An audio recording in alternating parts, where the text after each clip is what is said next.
quem afirma esse espanto, né? Roma foi saqueada em 410. Isso aqui é comentário sobre o profeta Ezequiel, livro 3. Também é uma curiosidade histórica. Nem sempre você encontra informações históricas em livros de história da época. Você tem que procurar, como é o caso aqui, em textos religiosos, que dão preciosas informações sobre o período, né? Tem um mapa, é o mapa mais simples que eu achei das invasões. Vocês podem...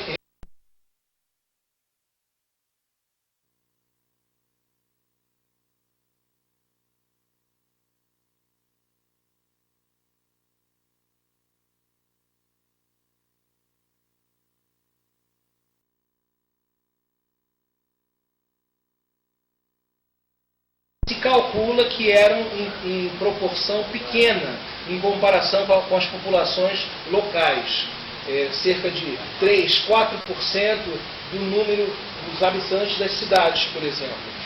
Causaram muito mais terror do que numericamente eles de fato poderiam causar. Entende? Foi muito mais assustador do que um número impressionante de soldados, de forças. Então está ali a movimentação toda, inclusive no norte da África, né? E o estudo de caso que eu fiz ali, nas setas em amarelo, as invasões de jutos, ângulos e saxões nas Ilhas Britânicas, que foi uma invasão bastante específica e causou também um grande terror nas Ilhas Britânicas com os bretões que eram já parcialmente romanizados e viviam à semelhança dos romanos, com casas ao estilo romano, inclusive os mais ricos com vidros nas janelas e tal. Os bretões ficaram entregues à própria sorte na Inglaterra. Bem, novamente em movimento, os visigodos, após saquearem Roma, criaram o reino de Toulouse, no sul da França e boa parte da Espanha. Com isso, outras tribos germânicas aproveitaram a oportunidade para cruzar o rio Reno, que estava congelado. Vândalos, alanos e suevos invadiram a Gália, atual França, em 406 e a tomaram 3 anos antes de fazer o mesmo na Espanha. Passaram depois para a Espanha. Em 429, os vândalos, famosos vândalos, invadiram o norte da África romana. Curiosamente, os vândalos eram, das tribos bárbaras, a que aceitou mais pacificamente a cultura romana, curiosamente. Hoje, nós chamamos só de vândalos, os não flamenguistas chamam de vândalos a torcida do Flamengo, né? Só isso, os vândalos entraram para a história, mas de outra forma. Cartago caiu em 439. E em 455, os vândalos navegaram em direção a Roma e também saquearam a cidade romana. Então foram 2 saques nesse período, 2 saques devastadores, né? A Gália foi novamente invadida. Olha só, vamos perder a conta de quantas tribos bárbaras. Desta vez por burgúndios alemães, que se estabeleceram no noroeste, e francos, que ocuparam boa parte do norte, atual Paris, né? A Bretanha, como já disse, foi atacada por sucessivas ondas de jutos, anglos e saxões. Daí hoje o nome dos ingleses serem anglo-saxões, os ingleses, porque a mistura dos dois, né, das 2 tribos. Jutos, anglos e saxões, oriundos das terras bálticas. Por volta de 440, esses bárbaros já haviam conseguido um equilíbrio permanente no sudoeste da Inglaterra. Londres, que já existia, Londinium, deixou de ser uma cidade romana para o desespero dos bretões romanizados.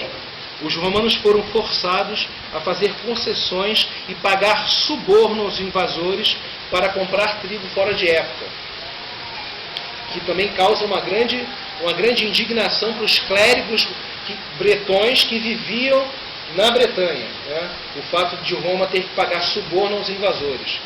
E eles culpam a corrupção da moral dos bretões pelas invasões de jutos, anglos e saxões. Aí falam que os bretões eram dissolutos, gostavam de bebedeiras, eram entregues a orgias, e por isso houve um castigo divino causando essa invasão. Bem, uma política mais determinante do Império venceu a última grande invasão de nômades, dirigida por Átila o Huno, o famoso Átila. Em 451, os hunos avançaram em direção ao norte da Gália, mas as forças romanas, apoiadas por francos e visigodos, atenção, romanos, francos e visigodos, já parcialmente romanizados, essa coligação venceu os hunos em uma grande batalha próxima a Chalon, chamada Batalha dos Campos Catalúnicos, que é o motivo de um longa-metragem que há alguns anos foi lançado, que conta essa coligação de romanos e bárbaros para vencerem os hunos. Agora não me recordo o título do filme, mas também está disponível em DVD.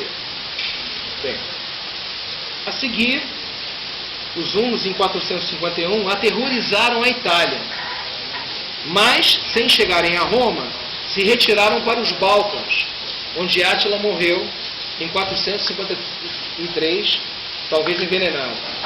O caos reinou na Itália até que ostrogodos, dirigidos por Teodorico o Grande, moveram-se em direção ao ocidente, dentro da Itália, e criaram um reino estável e romanizado que durou meio século. Ou seja, vândalos no norte da África, romanizados, e ostrogodos na Itália, também romanizados. Esse Teodorico Grande é famoso por uma frase que ele diz que é melhor ser um ostrogodo romanizado que um ostrogodo legítimo, né? Ele incorpora a cultura romana. Aqui, não sei se acabou ali. Não. Na Ásia, outro ramo dos hunos, conhecido como os hunos brancos, irrompeu através do Kush hindu. Em 480, destruíram o Império Gupta no norte da Índia. Em 484, invadiram parte da Pérsia e assassinaram o governante sassânida em batalha antes de se estabelecerem em Rasputana e converterem-se ao hinduísmo. De fato, as religiões tradicionais foram causa de um certo abrandamento do ímpeto violento das tribos bárbaras. Isso é indubitável. Tanto o cristianismo quanto o budismo e o hinduísmo como que domesticaram essas tribos um pouco, fazendo com que elas se adaptassem de uma maneira menos tumultuada na suposta civilização desenvolvida dos estabelecidos romanos, né? Aqui no caso é o hinduísmo. No final do século V, grande parte da Ásia Central era um caos, bem como o Império Romano. O oeste estava fragmentado, havia francos e burgúndios na Gália, um reino visigodo na Espanha e um ostrogodo na Itália. Na Bretanha, pequenos estados anglo-saxões se instalaram ao sul e leste da Inglaterra, e na África do Norte, os vândalos permaneciam uma força desafiante. Em todas as partes, os invasores procuraram compartilhar os benefícios da civilização romana, acolhendo-a como própria. E é um grande debate na sociologia. Quando uma cultura com escrita, com agricultura, com cidades, então, entre aspas, hoje em dia se coloca tudo entre aspas, dita civilizada, se choca com outra cultura que não é agrícola, que não tem técnicas de plantio, que não tem escrita, que não tem educação formal, escolas. Como isso se dá depois? O que resulta depois? A historiografia tradicional, que eu aceito, afirma que desse cruzamento, se eu posso falar assim, há uma queda civilizacional da cultura que é supostamente superior, enquanto que as culturas que são supostamente inferiores ascendem. Então, o resultado é uma civilização que foi a medieval, que está no meio termo entre uma e outra. Alguns germanistas puxam a sardinha para as tribos bárbaras, alguns italianistas puxam a sardinha para a adaptação romana. Isso é um debate que não tem fim. Bem, contudo, ainda havia imperadores romanos, mas que não governavam do Ocidente, sim a partir de Constantinopla, capital oriental. Sob o maior dos imperadores bizantinos, Justiniano, o legado imperial não foi só preservado, mas expandido. Em 527, as possessões bizantinas estavam confinadas ao Mediterrâneo Oriental, mas quando Justiniano morreu, Bizâncio havia reconquistado o norte da África, as ilhas do oeste e grande parte da Itália. Ou seja, houve um breve renascimento da ideia imperial no século VI, que foi efêmero, logo se perdeu.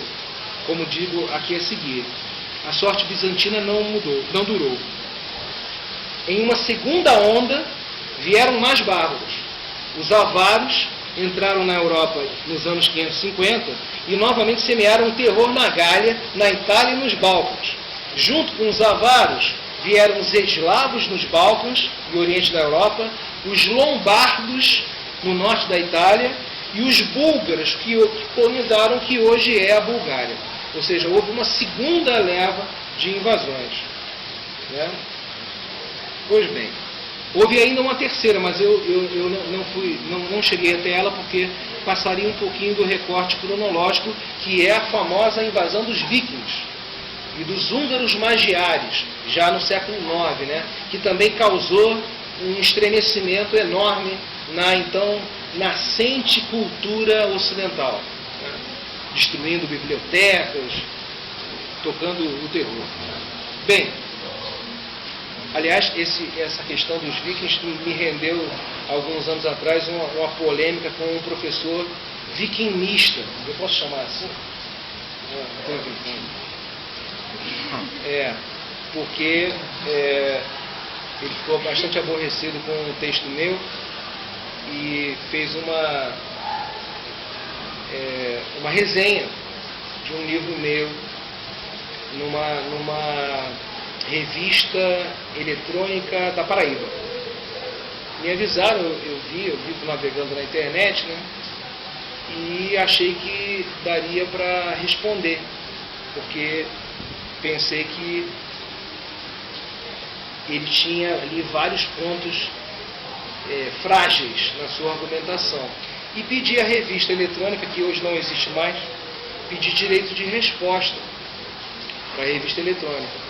E a revista, o editor da revista, talvez interessado em crescer o número de visitas no site, né, achou a ideia ótima e promoveu então um debate com réplica e tréplica, e estabelecendo de antemão certas regras para que ninguém usasse clava nem cicuta.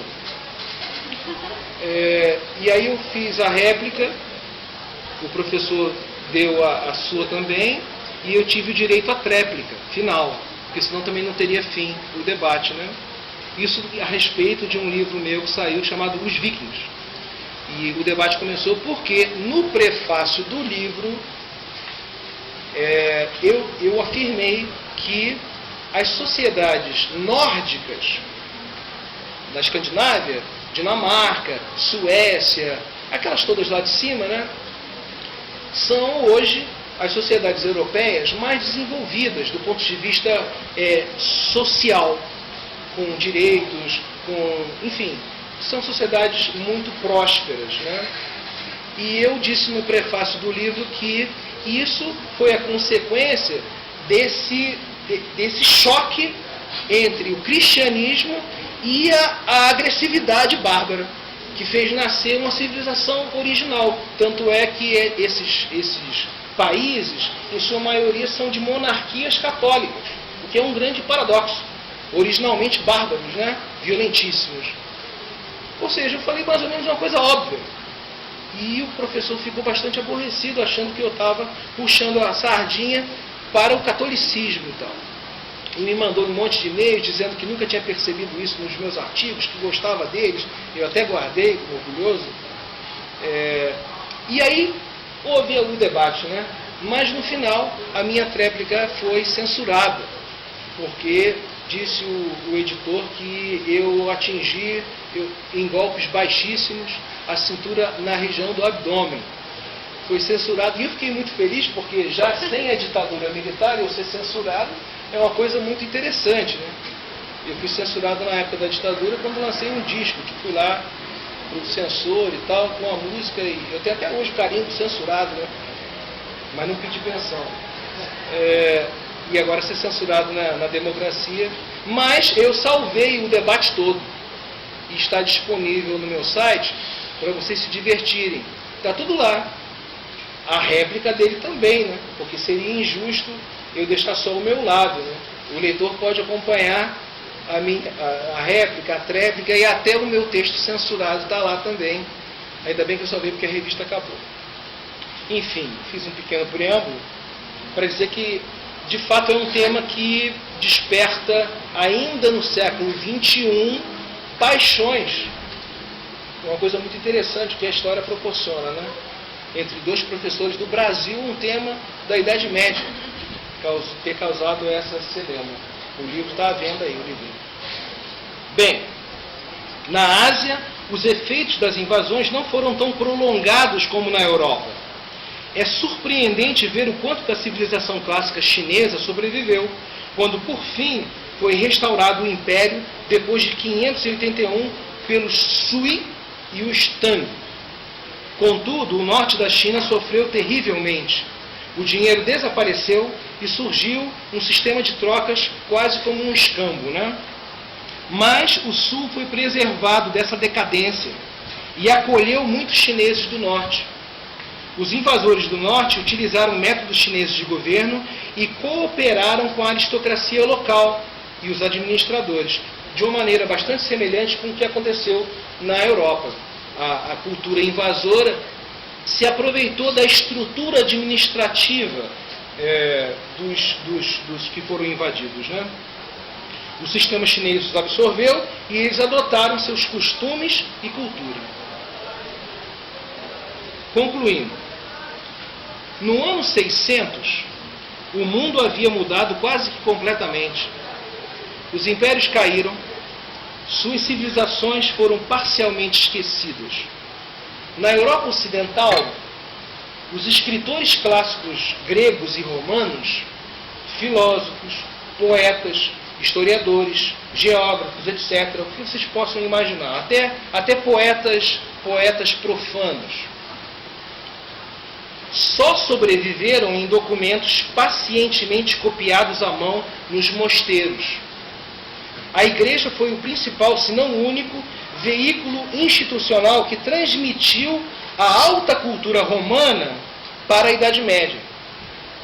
Isso foi o alicerce para o renascimento carolíngio dos séculos 8 e 9 e o arranque civilizacional da Baixa Idade Média nos séculos 10 e 13, como a criação das universidades, a difusão do ensino com as escolas, o desenvolvimento da agricultura, a explosão demográfica. A Europa cresceu 1/3 da sua população nesse período, antes da peste negra do século XIV. Né? Ela mais tarde, quase que triplicou a população. Inclusive, isso é um motivo hoje de discussão da historiografia, os motivos que levaram a essa explosão demográfica europeia que começou no século X. Bem, em contrapartida, as linhas de comunicação e os antigos laços comerciais do Extremo Oriente até o Ocidente foram suspensos. No período que nós estamos discutindo, conversando aqui com vocês, quem fazia principalmente esse elo de ligação eram prósperas comunidades judaicas, em parte devido ao conhecimento das línguas. Eles serviam de transmissores econômicos do Oriente para o Ocidente. E isso foi parcialmente, ou quase que completamente, a discussão a respeito, brecado, né? Devido a essa violência e essa instabilidade emocional provocada pelas invasões. Tanto, um bom exemplo disso é que alguns milionários gauleses enterraram suas fortunas nos quintais das casas e elas foram encontradas, muitas recentemente, fato que mostra que eles nunca mais voltaram para pegar o dinheiro. Está tudo lá, as moedas e tal. Já não viajavam carros nem legionários pelas rotas romanas, embora as rotas as estradas continuassem a existir. A estrada romana é algo quase impecável na sua construção. Grandes pedras com escoamento de água perfeito, e elas serviram de veículo de comunicação durante os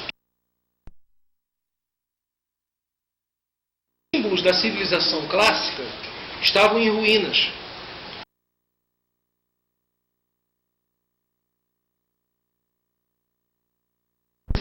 Símbolos da civilização clássica estavam em ruínas.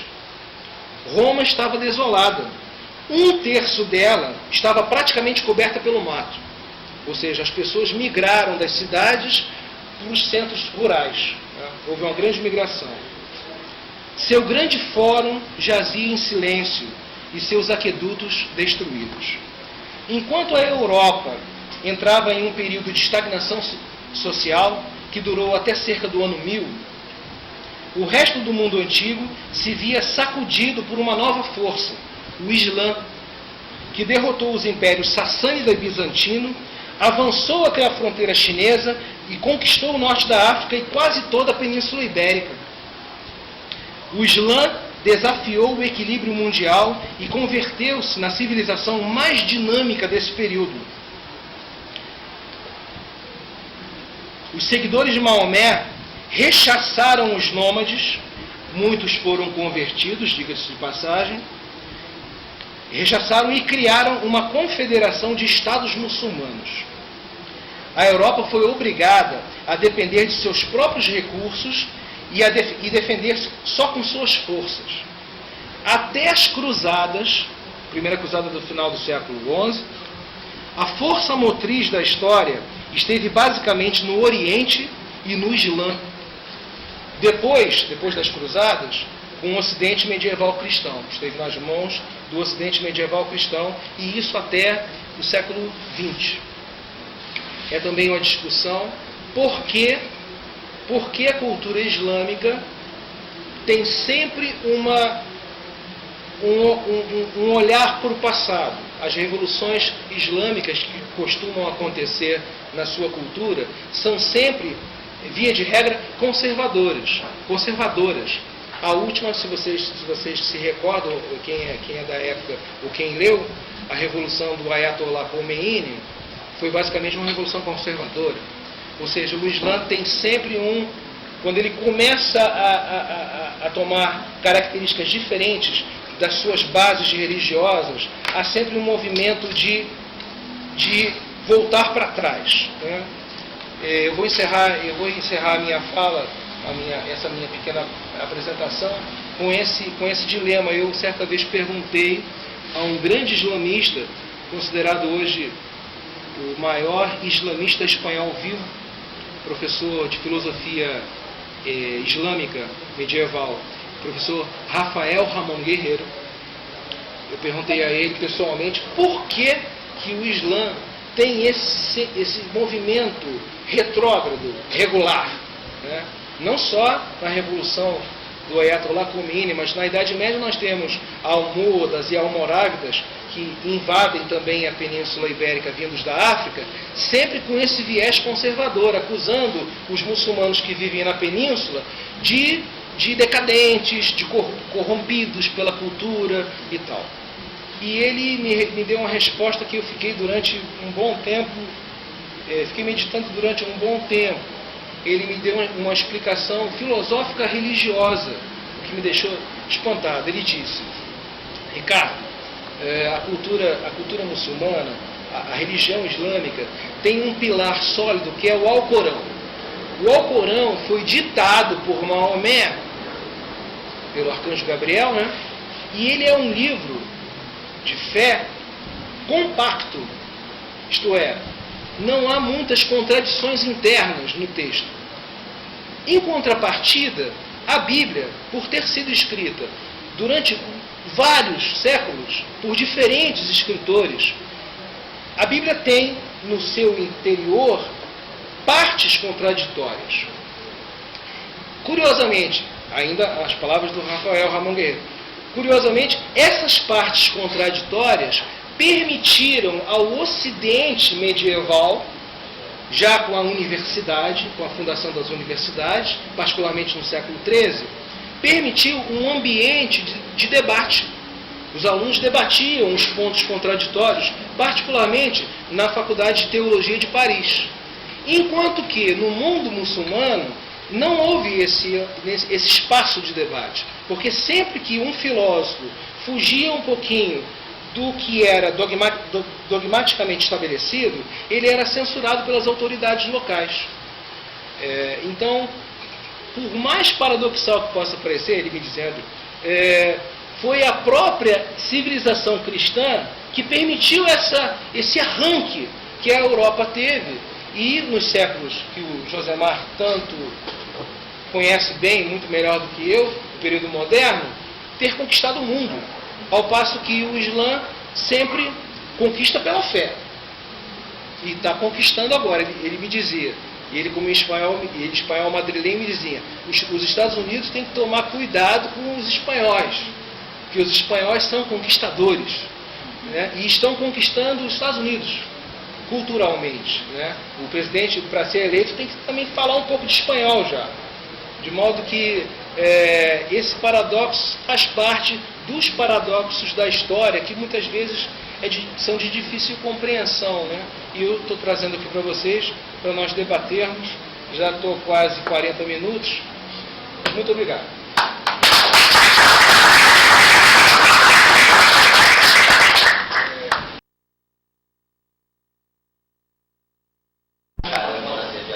Sim, nós vamos abrir aqui para o debate aqui. Foi bom ter essa pausa. Bota a bateria para carregar, com um pedaço de bolo, o bolo já acabou. Temos que fazer um bolo maior. Dali foi mais ou menos o que aconteceu com o Império. Vai ter esse problema aí. Mas eu estou muito feliz em o Ricardo ter vindo aqui. Ficar aqui, eu acho que nós agora estamos a fim de.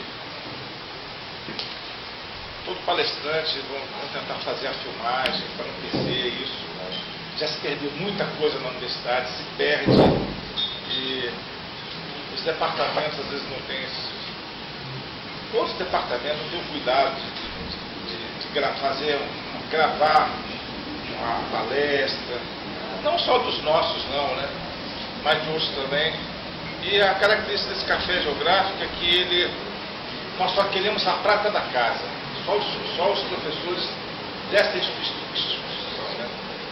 Queremos ninguém de fora para onerar o serviço público e ficar pagando lá passagem de avião, passagem de volta, hotel. Então, nós temos bons profissionais em todos os departamentos, né? E quem sabe se o Josemar não se atreve aí a posteriormente falar sobre Revolução Francesa, né? Robespierre, eu acho que é maravilhoso. Então, acho que estão abertas as sessões para 2011, 2010 está tudo fechado já. Posso fazer um anúncio? Pode. Já que você citou o Josemar, eu queria fazer um anúncio. O Josemar, juntamente com o professor Mauro e comigo, semestre que vem, vamos oferecer um curso de extensão na corretoria.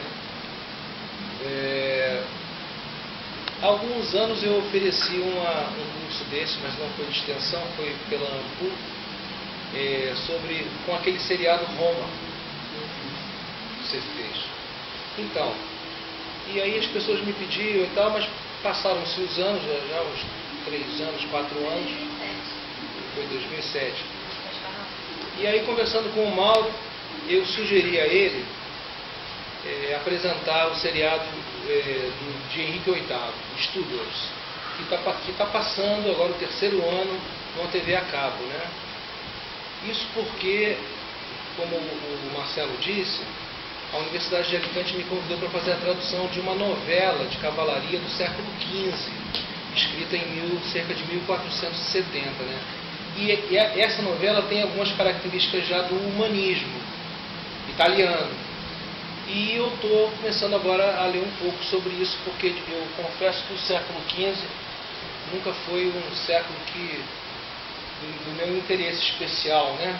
É um século com muita coisa e difícil de você fazer uma generalização, né? Mas como eu estou agora com essa novela, eu vou ficar com ela pelos próximos 2 anos, eu acho.